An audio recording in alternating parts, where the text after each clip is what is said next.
Wave 1 of Bye-Mageddon has come and gone, some surviving, others falling victim to the deadliest bye week in fantasy MLR so far, but it ain't over yet. The second and final wave of Bye-Mageddon is set to come in Major League Rugby's round 12. We get you all prepared, a preview of this weekend's matches, a look at the waiver wire, and of course, we have a look back at round 11 and its top performers. The Fantasy Ruckers show starts right now. Where rugby and the world of fantasy sports collide. Welcome to the Fantasy Ruckers Show, bringing fantasy rugby to the masses, talking all things rugby from the MLR to leagues around the world. We're on top of it. Headphones on, pads off. This is the Fantasy Ruckers Show. Now, here are your hosts, Ryan Yee, Matt Yee, and Devin Vanderpool. What's up, everybody? This is episode number 64 of the Fantasy Ruckers Show. Thank you so much to our Fantasy Ruckers League members, our community members, and everyone else tagging along on this journey of trying to make fantasy rugby a reality in the MLR. And guys, 3 weeks left in the Fantasy MLR regular season, and you guys got through your very first wave of Bye-Mageddon. Oh, easy money. Brutal. Wait, was it Bye-Mageddon this week?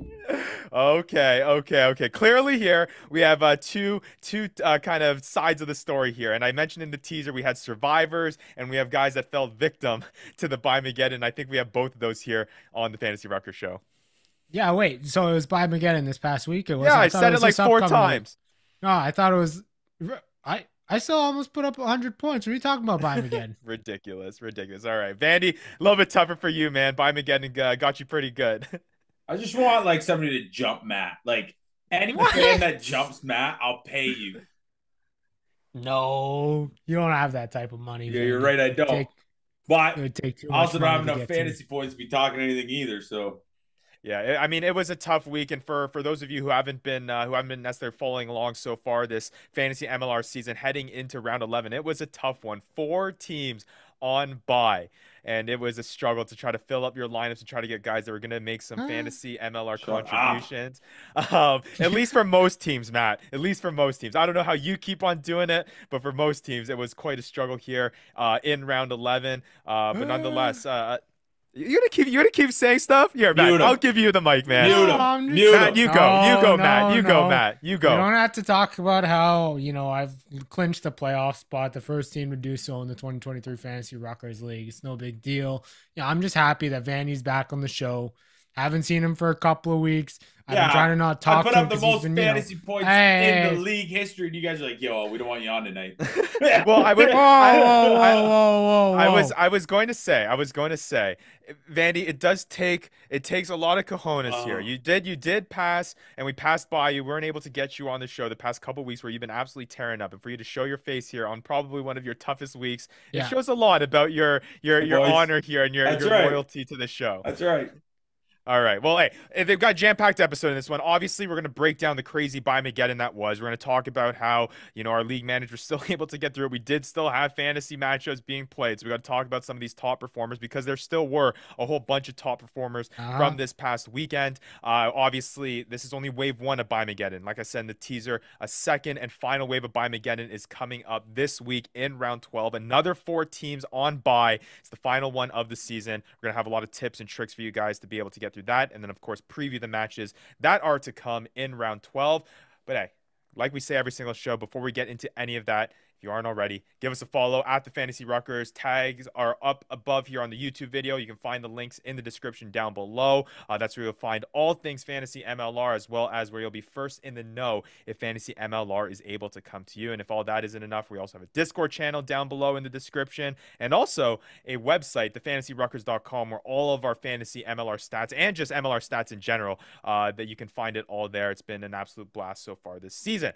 All right, guys. Well, hey, let's get right into here, episode 64. We'll start off with a little bit of news and notes before we start breaking down the Fantasy Ruckers League and give an update to the people about how that league is going on. There is some news and notes that we do have to catch up on here on the Fantasy Rucker Show. A couple signings that we kind of missed over the past week that came out since the last episode. Two big ones. Obviously, Kieran Joyce is going to the New York Ironworkers. Obviously, it's a familiar name to the MLR, spending a lot of time with the Seattle Seawolves, playing 10 over there, spending some times overseas with Connacht. Kieran Joyce returns to the MLR, and this time will be suiting in the Big Apple. Yeah, I mean, for New York, I think it was kind of a signing out of necessity because they got Jack Hyden out. You know, Jason Emery got hurt too. Sam Windsor really is their only 10 left, and Kieran Joyce found himself in the lineup over the past weekend. So, I mean, clearly they needed him. And, yeah, I mean, they didn't do much. Neither teams did much on the weekend, but we'll get into that, I guess. Yeah, New York Ironworkers, definitely going through some injury struggles right now. Obviously, we've seen the missing Jack Hyden. He's been out for quite some time here. Sam Windsor, obviously, over the past weekend, taking over those 10 responsibilities. So we'll see how Kieran Joyce is able to slot himself in there and maybe help out the depth issues here that the New York Ironworkers are going through, especially with how they're kind of struggling so far this season. But yeah, like Matt said, we're going to get into that match in just a moment's time here. Another big signing. Joe Tafetti, he is coming to the MLR. Obviously, he's a familiar name to Americans as he is USA Eagle number 466. He spent 466, spent some time with Leicester in the Premiership and obviously in the top 14 as well. Joe Tafetti, he's a guy that's going to make a big impact, I think, in the MLR and also in fantasy MLR circles. I mean, it seemed like a kind of a weird signing, but it looked like, I guess, having Dean Muir out of the lineup, which is a surprise to all of us and everybody watching. He's a pretty good replacement. So yeah, you're definitely not complaining. He had a big impact on the weekend. You know, the rumbling and tumbling number 2 USA Eagle. Rumbling and tumbling. He's going to be a good one to have and probably going to be a popular guy on that waiver wire. Yeah, and we'll preview that obviously in this episode as well. But yeah, making an impact right away, scoring a try over this past weekend. He's a front rower that a lot of people are probably going to be looking at moving forward as people get ready for their playoff. You say that. Shifting over to some non-signing kind of news here around the league. Big one here over the past. Okay, we'll get into that first, Matt.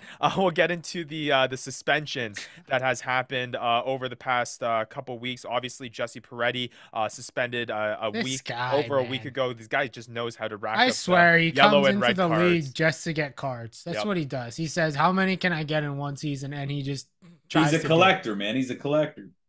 Brian, how many weeks did he get? He got 2 weeks on that suspension. Interesting enough, he should be returning relatively shortly because obviously the Free Jacks have the bye this weekend, and he'll be back, I guess, the match after that.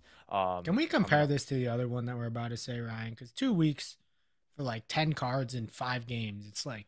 It is true. That is true. So yeah, let's get into I guess the other signing. Let me just confirm here when Jesse Peretti's coming back. Yeah, he'll be able to suit up in the May 21st home match against NOLA. So he still has one more matchup to sit out of, but he'll be back in that Week 14 matchup against the Gold. But yeah, let's compare it to this next suspension that happened and was announced several days ago here. But Axel Zapata receiving a 4-week suspension by the league for a hit on Jason Emery in a match against Rugby New York 2 weeks ago. Yeah, I mean, when I first saw this, Brian Ray, you can see the hit posted by Ray at Ray's Rugby, Brian Ray there. Little bit questionable. I don't know. 4 weeks sounds a little bit on the heavy side, but I don't know. What do you think of this here, Matt? I mean, look, the guy who just racked up, I just said it. Maybe I exaggerate a little bit. So it wasn't 10. He got like 8 cards in like 7 games or 6 games or something like that. Pretty ridiculous the fact that he got 2 weeks. And for this hit that Alex Zapata did, I mean, borderline Axel Zapata, sorry, mixing up the L's and the X's. But, you know, the hit was marginally a headshot. You know, yes, he didn't kind of drop down and get lower in the tackle. He did the tackle standing up. It wasn't that late. You know, I can see it based on the letter of the law being a red in the game. But to have a 4-week suspension topped on top of that, that just seems a little bit excessive. And I don't even understand why. Apparently in the citation, it was like mitigated because of the way he acted in the hearing. Yeah, interesting enough.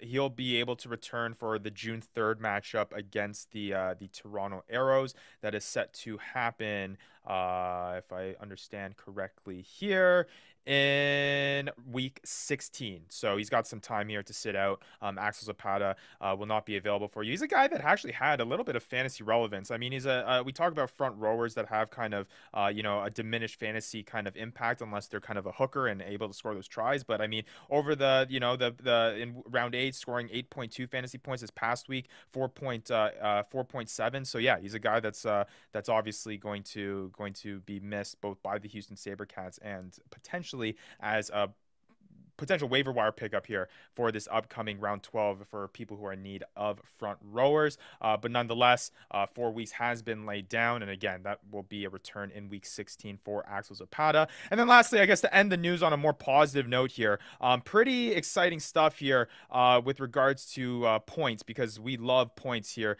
in the world of fantasy MLR. And Davey Coates becomes the first player in MLR 2023 to reach 100 points.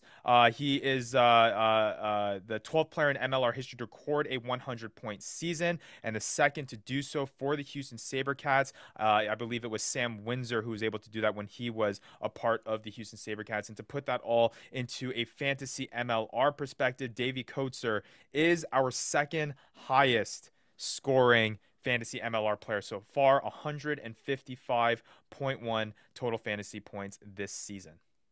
Crazy. Hey, you look at that top 3. It's like a rock and roll sandwich. Get out All right, of you gotta here. stop. I'm stopping it here, Matt. I'm stopping it here, dude. We're talking about David Coates and we're making it all about you.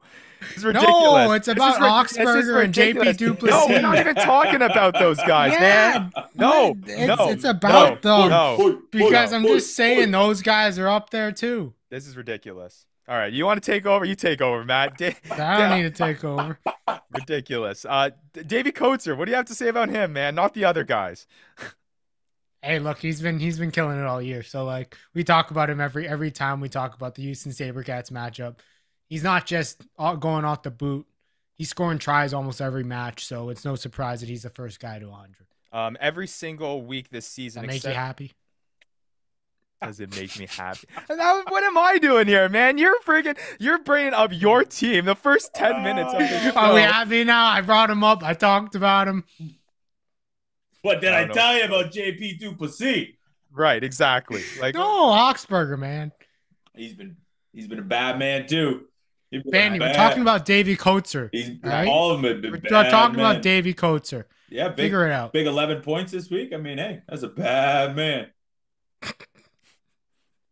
Ridiculous. Matt, you want to take it here from here on out, man? Let's just talk about your fantasy team, dude. We don't need to talk about my fantasy Let's just talk about your fantasy team. I don't want to make people as long as we're not talking about mine this week, I don't care. Exactly. Sure. All right. No. Well, what I was saying was out of the 11 weeks that, I should say out of the 10 weeks so far, 4, 5, 6, 7, 8, 9, 10, the 10 weeks that Davey Coates has played, only 2 of them have been below the double-digit standpoint, and they were even close for that. 7.3 in round 2, 8.5 in round 4. Other than that, he's basically scored higher than 12.4 points every single week. His highest coming in round 6, 26.1 total fantasy points. In round 11, he's coming off of a 16.2 fantasy point performance. And, hey, from the fly half position, 6 tries in 11 matches, not something that you would have expected. No, definitely not. Definitely not. All right.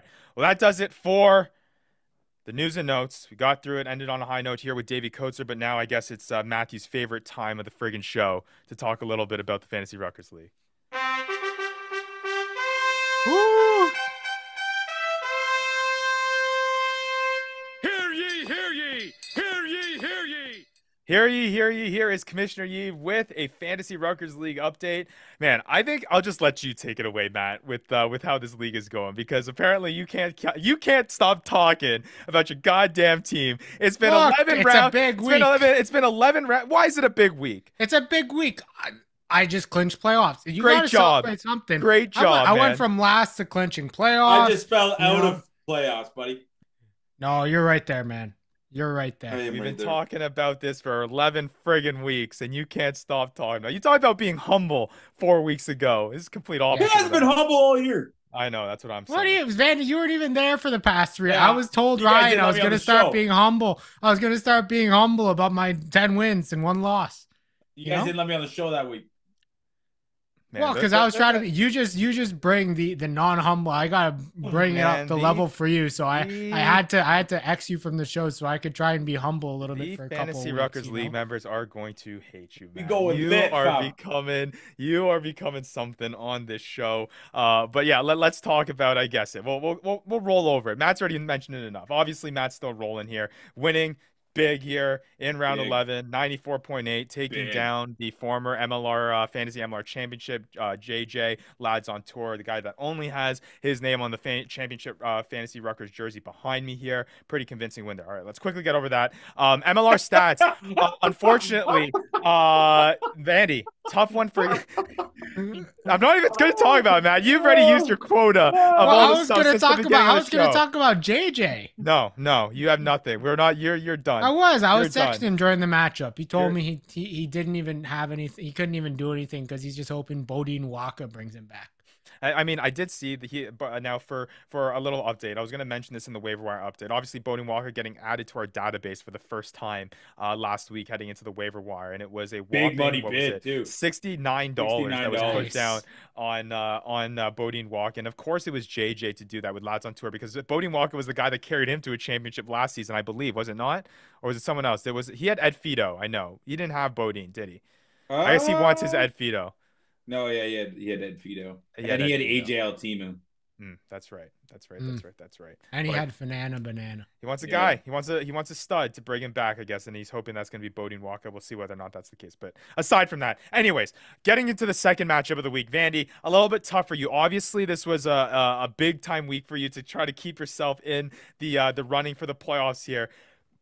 But you got stopped by a hot James Dealey's MLR stats team, who I believe has won 4 of the last 5 fantasy matchups, and you becoming the next victim of that, 93.9 to 47.4. A little bit of a tough one for you again. Bye-Mageddon getting the best of you, I think. Yeah, I mean, the way she goes. I've been having some good weeks here, so I'm not about to complain. All right.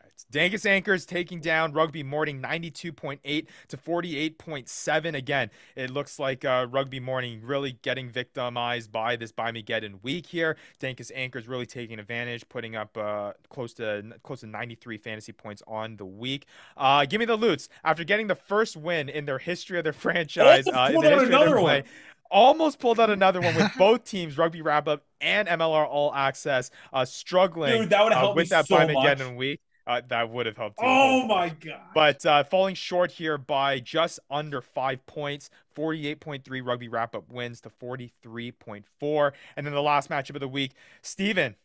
He's struggling and falling a little bit here.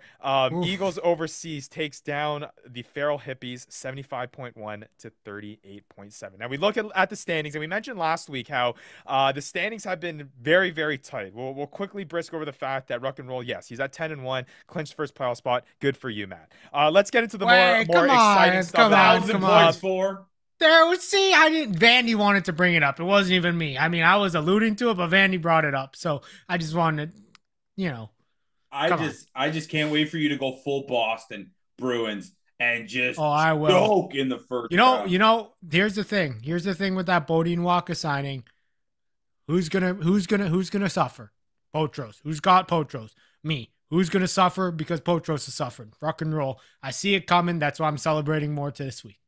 Milan picked. You can't. Yeah, I will not allow that. Where you're all of a sudden you come in hot with this show, and literally all you've said and all you provided this show is talking about your team, and then you do a backhanded thing like that. So, but actually, I'm probably not gonna win. You can't have it both ways. Hey, feel for me, people. I'm about to suffer. Ridiculous. You gotta feel for me. All right, I got a soft heart, man. I got a soft heart. All right, moving on here to the competitive part of the standings in the Fantasy Ruckers League. Again, our playoff race is decided so far right now by just 2 wins.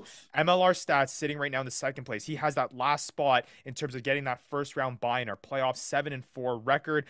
moving up, like I said, 4 out of 5 of the past fantasy matchups has been absolutely killer so far. Pushed him up into that second spot in the standings. We got 3 teams tied at 6 and 5. Rugby Morning, Lads on Tour, and Rugby Wrap Up. Rugby Wrap Up able to get right back into things here, and they all hold that 3rd, 4th, 5th spot. Now fighting for that last 6th playoff spot between the Dank Anchors, the Rucking Goat, Vandy, and Eagles Overseas, all with a 5 and 6 record. These last 3 fantasy weeks are going to be interesting in terms of who is able to get on a little bit of a run here to book that final playoff spot. And I mean, the guys with the 6 and 5 record aren't out of the water either. It could easily go either way.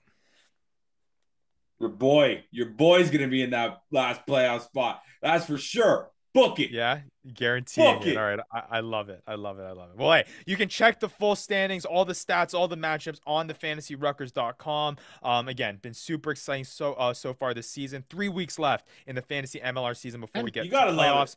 And hey, let's not count out Steven. I know Steven is a loyal fan of the show. We can't count him out yet. We got to make sure to count him. He's still got chances of making that last playoff spot depending on what happens above him. You know what? He just shook after that suspension is all it is. That's true. Steven is still in it. 4 and 7 record for the Feral Hippies, and then again MLR Access at the bottom with 1 and 10. Unfortunately, playoffs is not possible for MLR Access. Hey, there's always next season. Who's Steven got next week? Because his boys are on bye. Well, why don't we bring that up here? Dankest Anchors. Talk about some of the things. So you've got Lads on Tour. Vandy, that's a big one. Lads on Tour is going to be a big one. MLR Stats taking on Rugby Morning is going to be a big one. We got some big games here, boys. Hey, I'll take down Rugby Wrap Up for you, Vandy. It is going to be a big one. So, again, all that's on the fantasyruckers.com. All right, you guys ready to? I hope McCarthy loses to give me the lose. I'll take him. That would be funny. That would be funny.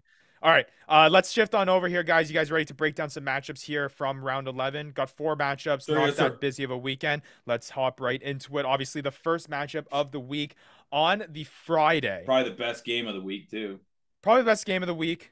No. Was the Houston game. Well, I mean, from a scoring fantasy output, it might have been the best game. Yeah, you're right. Especially if you had Seattle guys, because the Seattle Seawolves took down the Dallas Jackals 61-19. Absolutely incredible. When you're starting to look at some of those fantasy performers, ridiculous numbers. But before we bring any of those guys up, just overall thoughts. I mean, at the beginning, Seattle coming on the board first, Dallas responding. Looked like it might have been a type of a promising game, but after that, it was really just Seattle all the way for the rest of the match. Yeah, their front pack looks so deadly, man. Seattle's how much time is that a statistic? How much time did they spend in that zone? I can't see anything. It was absolutely what would that be called? Red zone? I don't even know. Within the 22. Yeah, I mean territory, really. Territory. It was ridiculous, man. Yeah. I mean, it was just we saw this Dallas team. I think, I saw some tweets going out before the game calling Dallas getting another win against Seattle. And look, I think we expected more from Dallas, but the Seattle team was just way too strong, especially when Reichert Hadding and Dan Curl are having the performances that they're having. I mean, Reichert Hadding, I think, has his second hat trick of his MLR career, I believe. I mean, that second try was just a handoff, just so it's like, all right, here, man, take it. Yeah, but I mean, look, the guy continues. Again, his tries are just him finding himself in space, finding himself in the right position, and doing all the work to finish off the try. So, but at the same time, Dallas 18 penalties conceded. Seattle had 23 lineout wins, 12 scrum wins. It was just a mauling, man. Yeah. Well, let's talk about some of those fans. Matt, you mentioned Reichert Hadding, obviously. So let's start with him. 17.5 point performance. Didn't have typically the meters gain that you see from Reichert Hadding, but to your point, Matt, just able to find those spaces to get into those scoring opportunities. Again, 3 tries, a hat trick there. Only played 48 minutes, and only in that span, I believe, only racked up 1 tackle. So really, all of it coming from the try scoring standpoint. But nonetheless, it's just hilarious how this guy's always able to find find himself in the try zone and find himself there. But also, I think the even bigger guy you got to talk about is Dan Creel. He's the guy that opens up the scoring in the Seattle Seahawks and basically finds himself in a whole bunch of those scoring plays. I mean, he scored 2 tries, has a try assist as well, able to break the line. Obviously, a large part of his meters gain was attributed to some of those big scoring plays. But 28.5 fantasy points, only played 57 minutes, but 150 meters gained. Like I mentioned, 2 tries, a try assist, and 5 tackles. This guy was electric. And we've been talking about Dan Creel, how he's been kind of under the radar all season long, but his biggest performance of the season coming in round 10 at 18.7, and he backs that up with an even bigger performance with 28.5. Dan Creel is no longer under the radar. He's the guy. And when you look at the top players in fantasy right now, he has pushed himself to the 4th best player in all of fantasy MLR with a performance like that. Absolutely incredible. Yeah, man. He's got a motor on him, like an absolute motor. I mean, he's the reason why you're scared of the Seattle center pairing. 100%. And, you know, he is offensively and defensively sound for you, whether that's fantasy wise, whether that's for the MLR and the competition. He's just an absolute wrecking ball and a game changer, really. And when you're a team that is scoring 61 total points in a match, obviously there's going to be a whole other bunch of fantasy performers. Some other guys that we got to mention. Liana Futi having a pretty solid game, 105 meters gained, 7 tackles, added a breakdown steal there as well. Played the full 80 minutes, 15.1 total fantasy points for him. And then you also have to take a look at Carl as well. He was able to find the try zone there. I believe it was off of that assist from Dan Creel. 64 meters gained, a try assist as well in there too. 15.1 total fantasy points. And again, just a whole bunch of fantasy points being scored by a Seattle team that was able to rack up 61 total fantasy points. But I think the biggest storyline probably heading into this season too, or I should say into this match, was the decision, and maybe it was because they were facing the Dallas Jackals, but Jordan Chait starting at fly half and AJ Alatimu starting at the 12 spot. Chait took advantage of his time at the 10. Obviously, when you're scoring 61 total points, you're going to have a lot of work at the boot, and Jordan Chait certainly did that. 8 total conversion kicks, alluding to 13.1 total fantasy points for the young fly half. Yeah, just, I mean, it's the second time I think we've seen that pairing, that first 5 and second 5 pairing for them. I mean, it seems like they're just testing things out. It was a good opportunity to kind of test it out, see if it worked again. I mean, you know, both of them are class players and both having good seasons. So why wouldn't you want them both on the field when you can, and if it works out for you? That's true. Absolutely. And then just shifting over, is there anyone else on the Seattle side that you guys want to mention?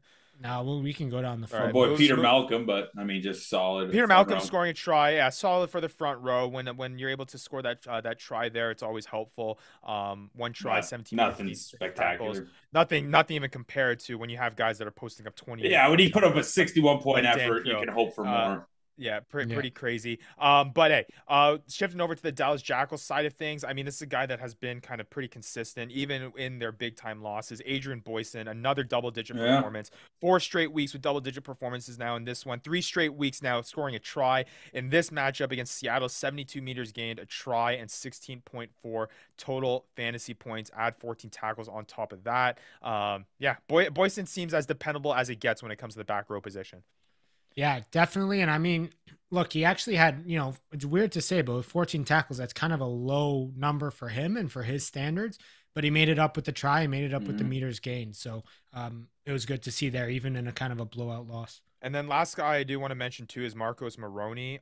He's a guy that has been on kind of fantasy waiver wire radars kind of over the past couple weeks. Puts up another double-digit point performance, 10.5 fantasy points, 55 minutes played, a try, 53 meters gained. He's still available in our waiver wire, so interesting enough. So we'll see whether or not if that team was a Dallas Jackals, raises. Maybe that's a good point. Maybe that raises his stock a little bit, but nonetheless, Dallas, not as many obviously fantasy point performers, but still some value to be had there. I mean, I will bring up 2 weeks in a row, Thomas Milanos, you know, having good weeks. I mean, double-digit fantasy points. So good pickup on the waiver wire last week because clearly he's showing that he can be a repeat performer. Yeah, Milanos, just pulling up his numbers here, was able to get 12.3 fantasy points, 32 meters gained, a try, and 12 tackles. All right, let's shift over to skip a day on Saturday. Move all the way to Sunday. We got 3 games happening on Sunday, and we'll start off by the one earliest in the day with the New England Free Jacks against the New York Ironworkers in New England. And let me tell you, this one, if not from a fantasy MLR perspective, even as just a watching perspective, was a pretty big stinker. 8-0 for the New England Free Jacks. I believe this is the lowest point total that New England has scored all season. First time the New York Ironworkers have been shut out. And when you see a score like that, you just know, there's not going to be many fantasy points to be had in here. And Vandy, you obviously felt the full brunt of this one. Oh, you've been great for me, dog. But, I mean, you know what? I think the last time, the last lowest was they put up 5 against NOLA early in the year. Yeah. Good thing they got NOLA again. Sweet. But, no, man, I mean, besides the game kind of being crap, the camera was kind of crap, too. You couldn't see anything, man. I couldn't see I couldn't see a thing. I mean, I thought Louis wiped stuff all over the TV. I'm like, what the hell, man? And then I'm like, no. Hey, it was honestly though. Hey, silver lining. It was a good thing that game sucked and the camera sucked and everything about that game sucked because I had to choose between 3 games to watch. I only had 2 screens. Yeah, why put a game on Saturday? What to do? No. Let's put 3 games all in the same 2-hour time frame. What are you thinking? But anyways, I quickly cut out the New England Free Jacks Rugby New York game, and I said, all right, well, that's not going to change. On paper, that's probably the best game. You know what I mean? And I would check in after 30 minutes, Vandy, and it would be 8-0 still.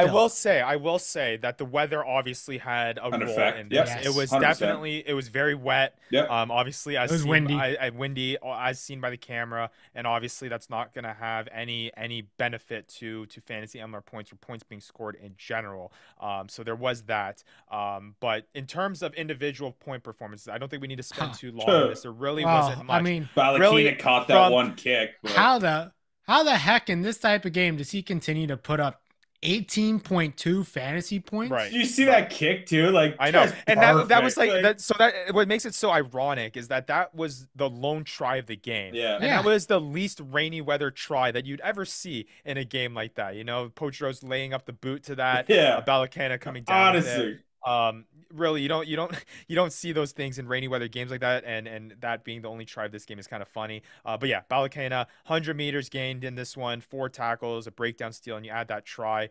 He continues to be a big time fantasy performer. Obviously scoring over 18 in this one, which is pretty incredible. And then outside of that, really, I mean, you look at Waiver Conradi. He had a game without having to find the try zone, 11.6 fantasy points, 18 tackles, 82 meters gained. I mean, that's pretty solid for a back row player. But then again, outside of that, dude, there really wasn't much on both sides of the ball. New England's front pack is disgusting, man. Like they are so good on defense. And then Ed Fida almost had that try. Like he almost got that steal to lead to a huge try, but it was a knock on. So, I mean, just another insult to injury, I guess. Yeah. Yeah, I mean, here's the thing with these games, and here's the thing with the new stats, though, right? Like, these types of games still bring some fantasy performers because, like, these types of games you're going to see as more physical. Yeah. Usually. You're going to have a lot more tackles. You know, you look at Waiver Conradi. Yep. You're looking at guys like Mitch Jacobson getting 12 tackles as well.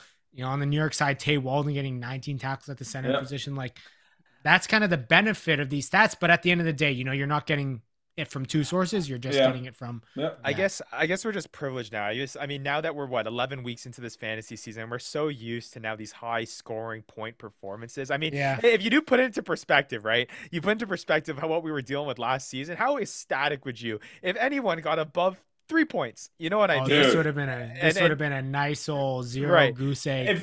You see a 0 and LaRue still puts up 7.1. You're like, wait, what? Like how? Like last year, it's impossible.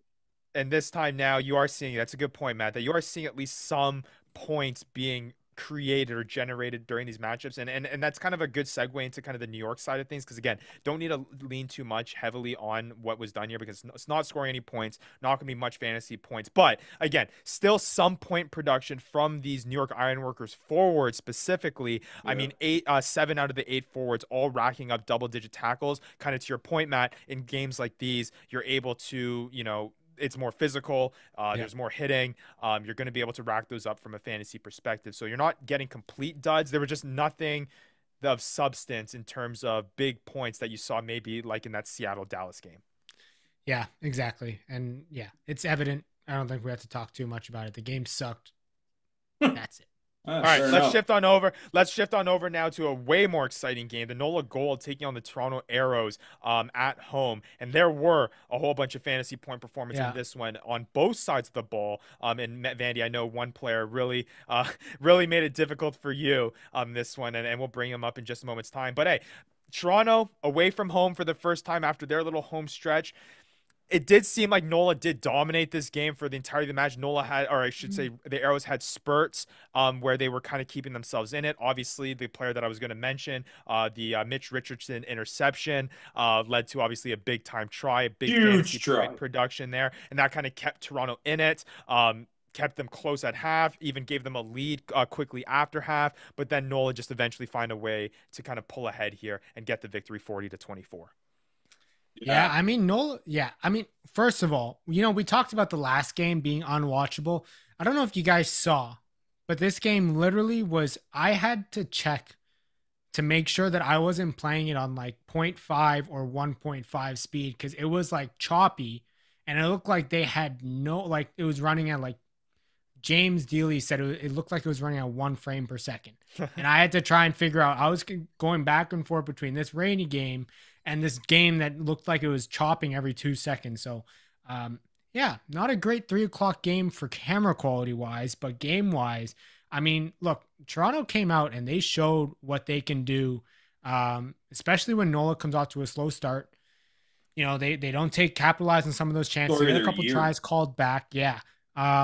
And Toronto, I mean, they really showed, like you said, Ryan, in spurts that, hey, we can play. We can play with these big guys. We can play with these guys that some people are saying are supposed to win the chip, But, at the end of the day, you see them continue to run into injury issues throughout the game. I don't know who the heck. Toronto's got to be a frustrating team to watch because you'll see them put up, like, what they put up against New England, like 8 or something. And then on a game like this, even then they could just stay with it. And it's like, how the hell can you be so two-faced like that? Like, week after week too.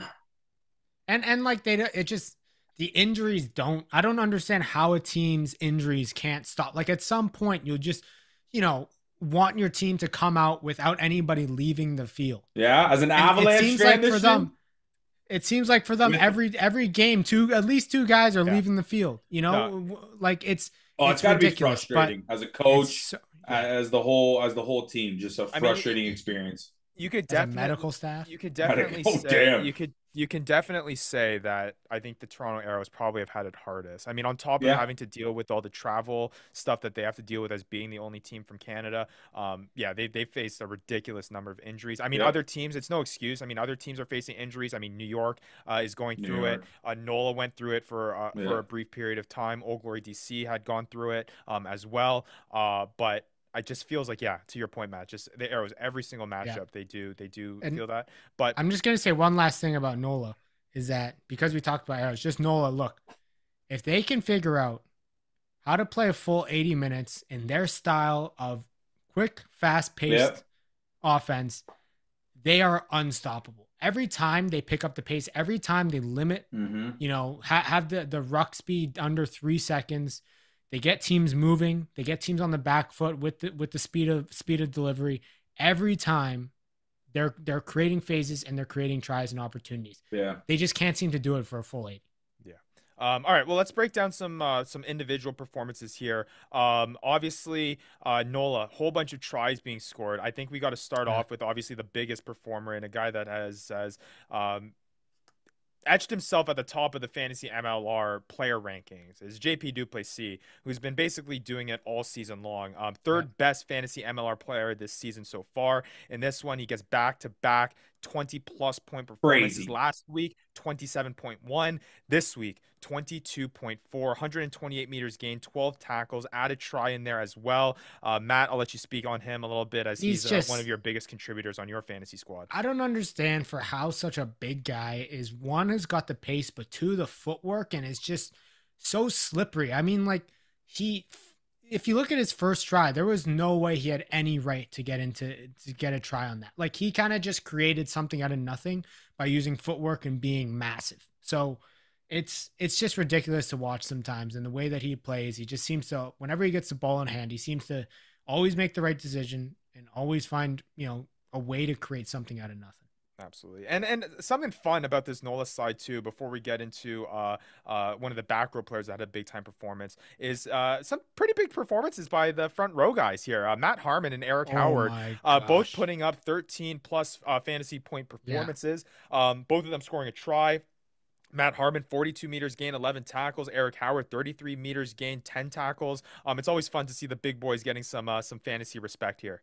I mean, they're great, but Vandy, we got to talk about your boy on your side, Jared Adams. This guy is an absolute beast. This guy was pacing, absolutely outrunning a back row, gassing him. And I was just watching go. It's just, I wish I listened to myself when I said to pick him up on the waiver wire. Yeah, he was a nice shining star this week for me. All right, and then looking at the back row here for Nola, Matthew Kuroi, biggest point performance of his season by far, 18.8 total fantasy points, 87 meters gain, 17 tackles, a try in there, putting himself on the fantasy MLR map in his first start of the season. Pretty big time for Kuroi. Yeah, I mean, slotting in for Tom Florence, so big shoes to fill, and he clearly stepped up. Is he a guy, and we'll talk about this in the waiver wire, but is he a guy you're maybe looking at if Tom Florence continues to be out? I mean, look, it's Bye-Mageddon, right? So you gotta make the pickups where you can. I don't know if he's a waiver wire guy, but he might be a guy. The minute the Nola lineup comes out, you're trying to pick up the handcuff as soon as you can, especially with him having a good week like that. Absolutely, yeah. Matthew Kuroi not available right now in the Fantasy Ruckers League. No. All right, shifting over to the Toronto Arrows side of things. Really, I think not as many tries, obviously. Them racking up 3 tries here in the total, but the biggest one, obviously, with the biggest meters gained there is Mitch Richardson, who. What a man. Vandy, you were the guy that ended up being the guy that had to take it all from Mitch Richardson, but at the center position, 27.4 total fantasy points, 175 meters gained, a try, 13 tackles, 81 meters. His best fantasy point performance by far this season. And honestly, for a team that you're really trying to shy away from having some of these fantasy performers on here, Mitch Richardson, I think I'm putting up there in terms of guys that you can play as a Toronto Arrow. Along with Ross Brody, just because you're looking at his matchups here in the past several weeks. I mean, three of the past 4 weeks that he's played in, he's scored double-digit points. And even in that week that he didn't, it was still 7.2, so still adequate. This guy, I mean, I think he's pretty dependable there from the back 3 position, or center position, especially now that he's gaining his center eligibility here. Yeah. That you can slot him in here, Mitch Richardson. Yeah, I mean, look, so. It was his best game of the season by far. I don't know if you can expect that every week, but like you said, he has shown consistency in the past. So I definitely think if you're in need of a guy, you're in need of a center, pick him up. Well, Matt, Vandy, that's the reason why Vandy lost this week, Mitch Richardson. Yes, that is true. Dude, Mitch Richardson could have got a 0 and I still would have lost. That's the worst part. I mean, hey, look, then let's talk about another guy that I think contributed to the loss if I'm getting the teams right. But Lalani Faleva as well. I mean, the front row, we're talking about front row Nola. This guy is another guy on the Arrows where I would love to have on your squad, because he is, he's explosive. And every game he seems to do something explosive in his, whether that's breaking the line for a big gain, whether that's diving over a breakdown for a try. I mean, yeah, he seems to be able to always have some sort of impact. All right, let's shift on over now to the last matchup of the weekend. The San Diego Legion take on the Houston SaberCats in what I would probably say was the most anticipated matchup of the weekend, outside of maybe the Free Jacks and the Ironworkers. But even then, so this was a battle at the top of the West. San Diego has been absolutely hot right now, who many consider the best team in the entire MLR. And then you have the Houston SaberCats, who are right on their coattails there. But 29-16 victory for San Diego. Pretty big time stuff there, and it was a back and forth affair. Going to halftime break, San Diego pretty much kind of locked it down from that point forward. Kind of lucky there to kind of seal the deal with that try at the end, but nonetheless, San Diego and good teams find ways to kind of lock down the victory. Yeah, I mean, San Diego continues to show why they're number 1 in the West. I think. Yeah, they just their offense just always finds a way to do it. No matter what guys are in, You know, they bring back all their big guys. You saw Tion Lutz come in for them last week. They bring back, you know, Ma'ananu and Marcel Brocchi, and both of them have a great game this week too. It is just, yeah, San Diego is just continues to be class, and they kept it close for a little bit, but they showed out at the end when dude, if you took any 40-year-old and put him against Mike Teo, I don't even care what weight limit, he beats him. You give a 40-year-old a motorcycle, Mikey Teo still beats him. Like, it's unbelievable how that man can move. Yeah, no, I don't understand. I look at him every week, dude, and I go, there ain't nobody in this world that looks like him and moves like that. I don't care. There ain't nobody, man.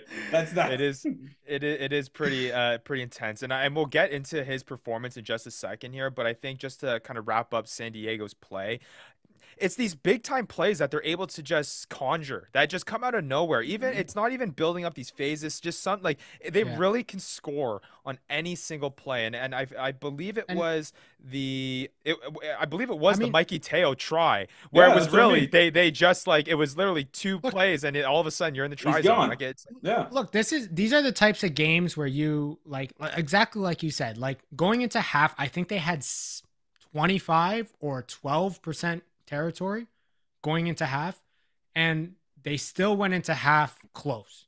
Like when you see that type of numbers, you don't expect to be close in those games. Right. And a championship team or a championship caliber team knows how to take advantage of those opportunities to score, to make sure, or penalties to get points on the board, to make sure that they're always keeping it close, even if they're not dominating the territory or the possession. So, I mean, in the first half, they just held on, and in the second half they showed why they're the team to beat in the league. All right, well, let's talk about Mikey Teo now, because obviously he's a big-time fantasy point performer in this one. 17.7 total fantasy points, 99 meters gained, a try scored in 76 minutes played. That try, obviously a lot of those meters gained coming off of that big-time try. But again, he's just a guy that fits that mold where he can break out and bust out for a play like that. I don't think he fits anymore. I was just going to say, fits what?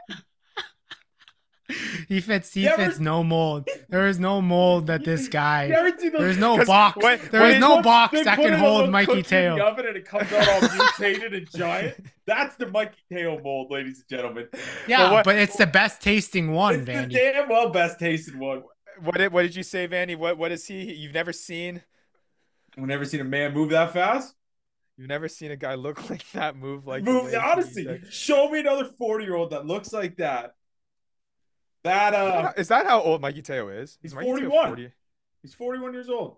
Oh, it's just him and Ma'ananu with the dreads. Never mind. No, he's not. He's 29 years old. I thought he was 40. Where are you pulling this? Where are you pulling for? You're thinking. You got me excited thinking about just two guys, Ma'ananu, Mikey Teo. Okay, it was their kids playing together. 40, but Mike, they look the same, man. They could be brothers. You said there's no one that looks like him. Wow. Nobody that looks like him that moves like that. There's tons of people that look like him. All right.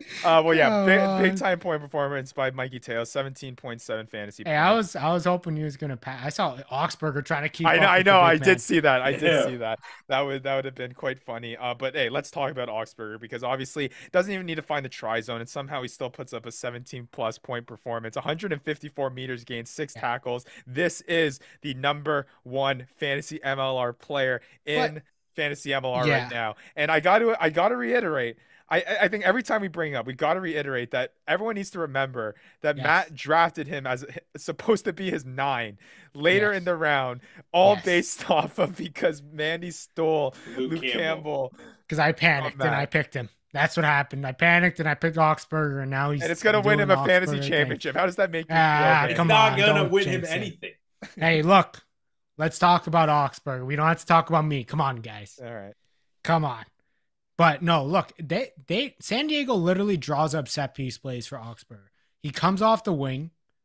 He's coming from behind the scrum or behind the lineout, and they literally run the same play every time. It's a guy coming inside and Augsburger shooting up the middle, and he seems to break the line. 50%. The only reason the play only works 60% of the time is the fact that they get the try called back for obstruction 40% of the time, literally every time. And that's the reason why he gets these meters gained.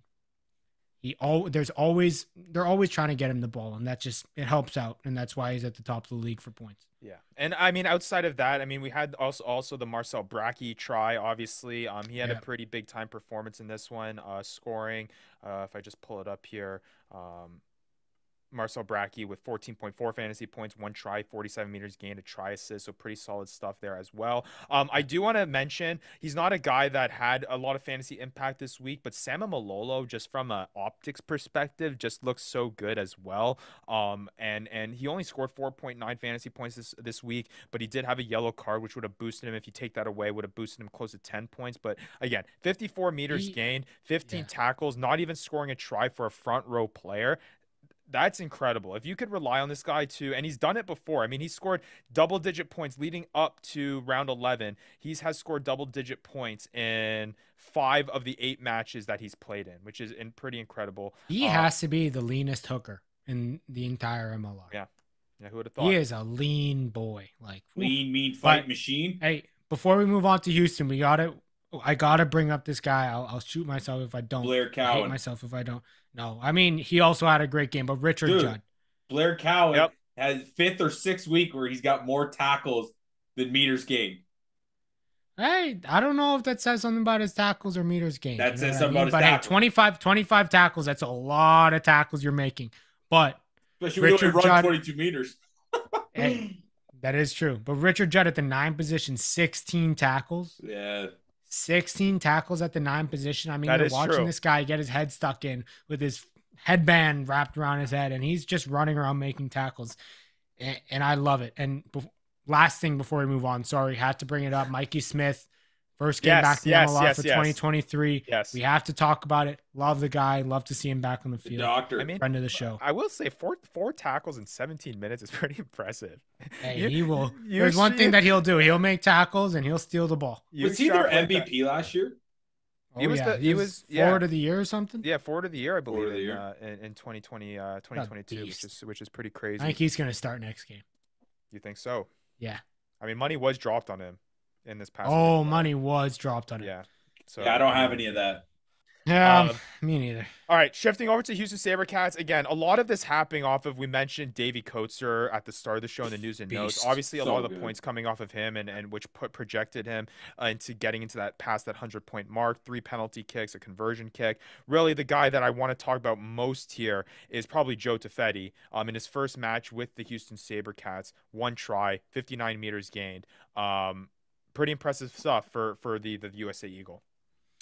Yeah, I mean, to come in and make an impact like that, it's like Dean Muir essentially never left because he's giving you the exact same output as you would get from Dean Muir. So he looked good, though. He looked really good. He was breaking tackles. He got the ball a lot, too. So that was nice to see, and anybody who's deciding to drop some money on him. Yeah, 9.7 fantasy points in this one at the front row position. Pretty impressive stuff. Again, even if you take that try away, I think those tackle numbers are going to go up with only 1 tackle he got. But 59 meters gained for a front rower is pretty impressive. All right, that was a week. Again, short week, only four games in round 11 due to Bye-Mageddon, 4 teams on bye.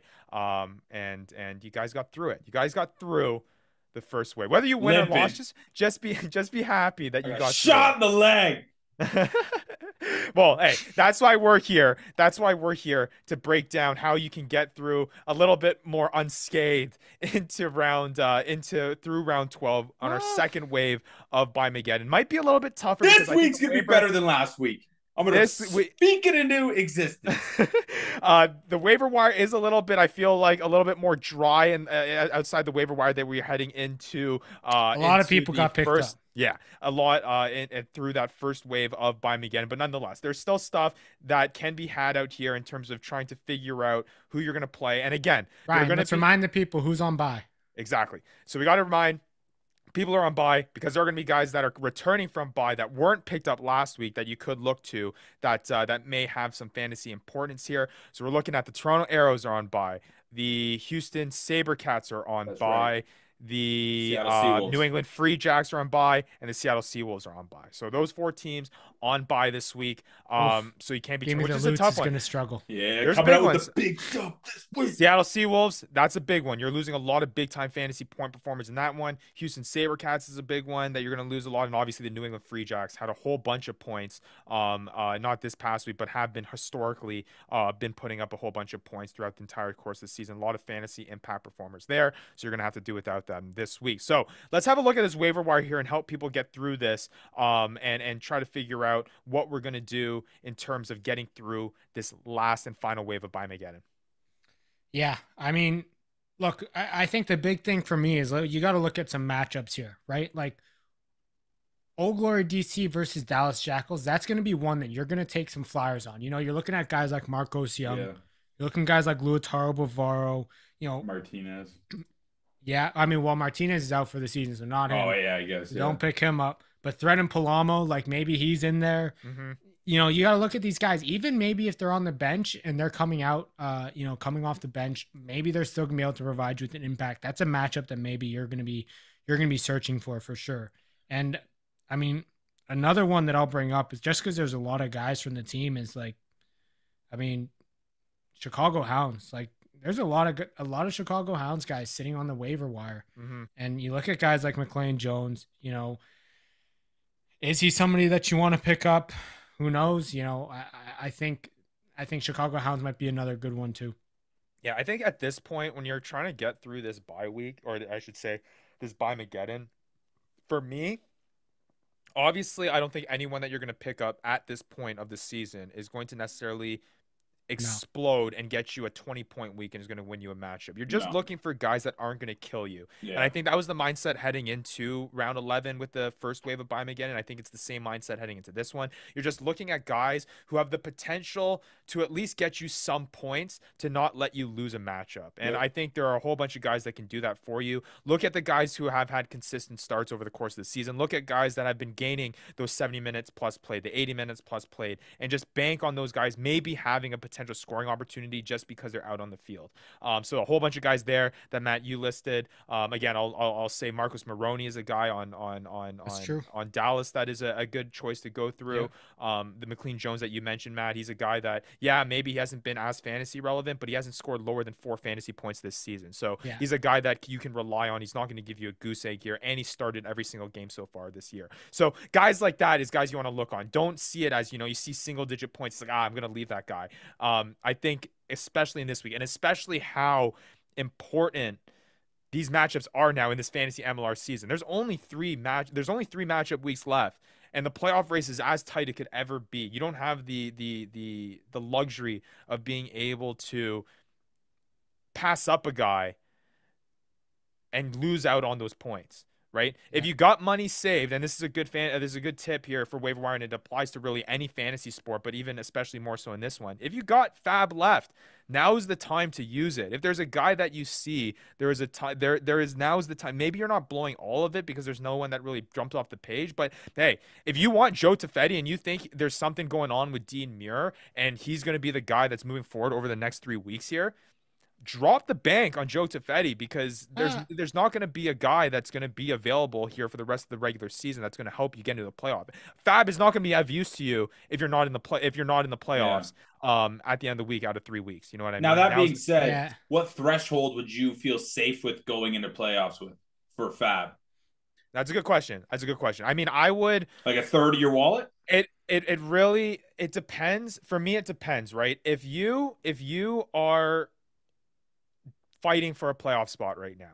I'm talking about you got to go. I'm saying you're going all in right now. You cannot hesitate. If you are going into playoffs with no Fab, so be it. But you need to get to playoffs first. Yep. And if there's a player that's going to be able to do that for you in this waiver wire, in next week's waiver wire, in the waiver wire after that, I wouldn't hesitate to hold that Fab. Now, if you're in a luxury spot, kind of like James Dealey, and I wouldn't even see James Dealey as necessarily that safe, tough, that safe, but he's ahead.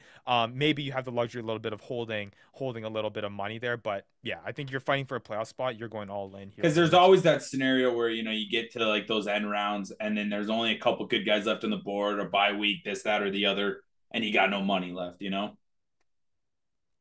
Yeah. Exactly. So yeah, have a look at some of those players on there. Again, there is value to be had there, and I think the worst thing, and like I've mentioned, is that you just want to get guys that can get you some points here to keep you in your matchups, and let the big dogs that you do have on your lineups that have hopefully kept you in this playoff race to score you some points to end up winning your matchup. Yeah.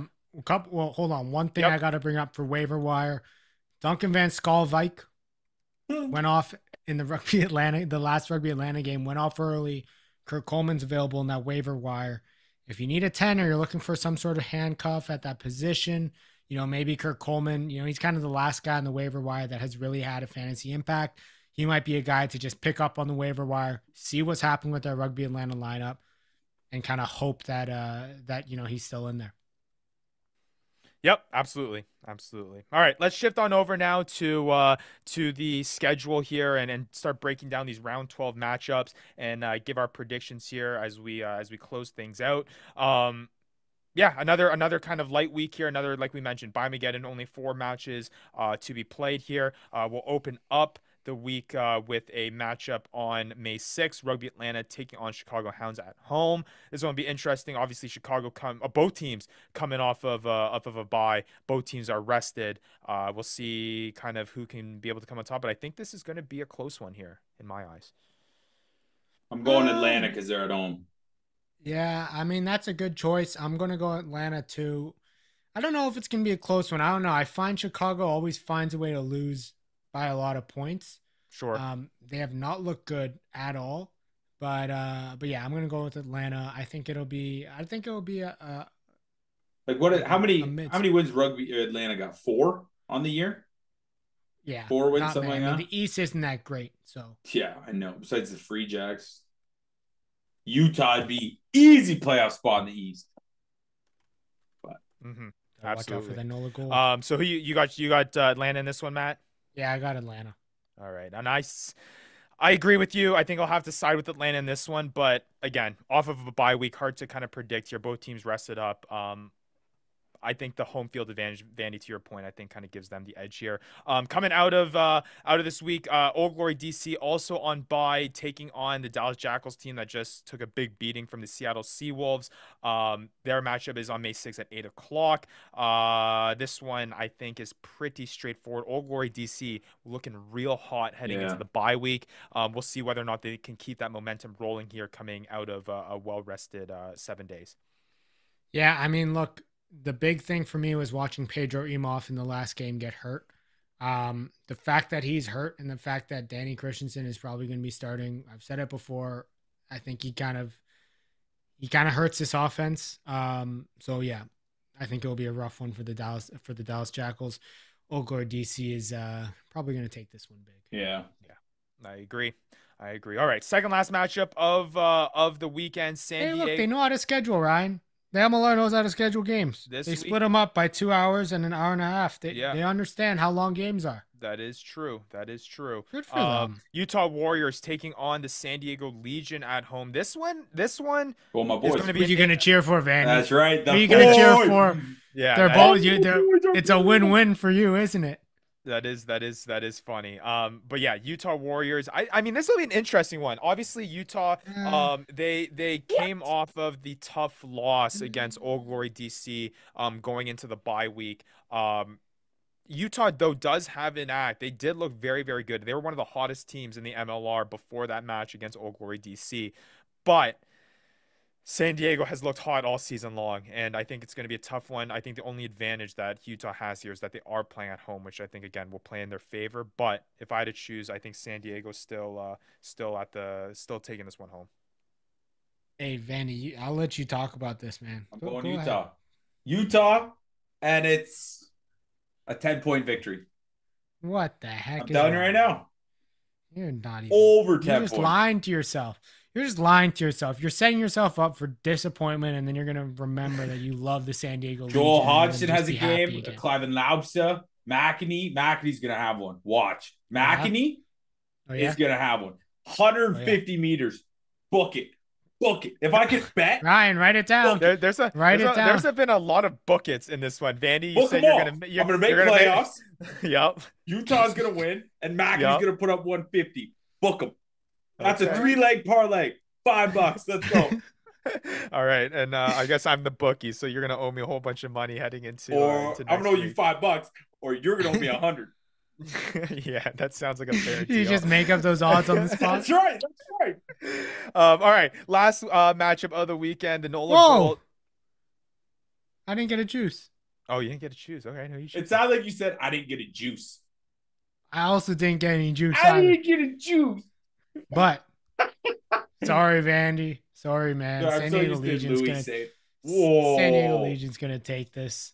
Utah, I mean, look, they just came off a loss to Old Glory DC before the bye. San Diego Legion has only looked hot and hotter. Keep telling how hot they are. Sorry, Vandy. Oh, they're hot. Oh, they're hot. No, Utah. All right, now we can move on. All right, let's get into this last matchup of the week. New York Ironworkers taking on the Nola Gold at home. What happened to them? I know. It's so tough. York? I mean, you look at the standings here. It's tough. 4-6 after coming off of a championship season. Really, really. They tough. don't even look good. It's not even like they're losing games. A lot of it, I will say though, I do think though a lot of it is the injury stuff. A lot of it is the injury stuff that they're dealing with. But again, they're not the only team that's dealing with the injury stuff. Well, I mean, the other team that's dealing with similar injury stuff is 1-9, so I guess they're doing pretty good. Yeah. Fair enough. But I do think though, despite New York having the home field advantage, I do think that injury thing is still going to hurt them. Nola, obviously coming off of that win against the Toronto Arrows, I'm going to have to side with the Nola Gold in this one. Yeah. Andy, go ahead, man. Yeah, I'm for sure Nola. Look, I'm still riding this Nola Gold to the chip and to beyond train. So, yeah, I'm going Nola Gold. I think Nola Gold comes up to New York, figures out how to play fast, dominates the game, I think. So, I mean, I'm almost tempted to say, pick up some Nola Gold guys. Dougie Fife is on the waiver wire. Yeah. Pick him up. He might have a big game. Not if my boy comes back. And what is Ed Fido's back, and that's always something to be reckoned with. And I mean, talking about guys that you think will have a fantasy impact this week, particularly, you mentioned, Matt, in the waiver wire segment that Old Glory DC obviously there's a bunch of guys there that are on the waiver wire that can be picked up. They are also facing the Dallas Jackals this week, who also just had 61 points scored on them by the Seattle Seawolves. Mm-hmm. Maybe there's some money dropped down there on some Old Glory DC guys if you're really in need for a win here this coming up weekend. But yeah, hey, Bye-Mageddon Wave 2, we can get through it. This is the last week that we got to get through it, and then we're back to full strength lineups moving forward. But again, it couldn't come at a more interesting time. 3 weeks left in the fantasy MLR season. The playoff race in fantasy MLR super, super tight. Every single match means a big thing here. Vandy, obviously, you said that you're going to make the playoffs in this one. Book it. This next weekend is going to have a big impact. Last time I was on here and I said book it, I said Andrew Cole is going to have a 20-point game, and he did. Boom. All right. Book it. All right. Let's book it. Bookkeeper, book it. Book it. All right. I booking it. Sports gamble way too much. All right. Well, hey, exciting week to come here. Again, a lot at stake here when it comes to fantasy MLR. Again, if you aren't already, make sure you give us a follow at the Fantasy Ruckers to get all of your fantasy MLR content, as well as staying up to date on when fantasy MLR may be available to you. We got a Discord channel there down below in the description as well. Check out thefantasyruckers.com for all the stats and information. And until then, enjoy this weekend's matchups, and we'll all see you after round 12, heading in to round 13. Love you, Vandy. You've been listening to the Fantasy Ruckers Show, bringing fantasy rugby to the masses, covering everything rugby from the MLR and beyond. We hope you enjoyed the show. Make sure to like, rate, and review, and be sure to tell all your friends. We'll be back soon, but in the meantime, connect with us on social media at the Fantasy Ruckers. Till next time, this is the Fantasy Ruckers Show, signing off.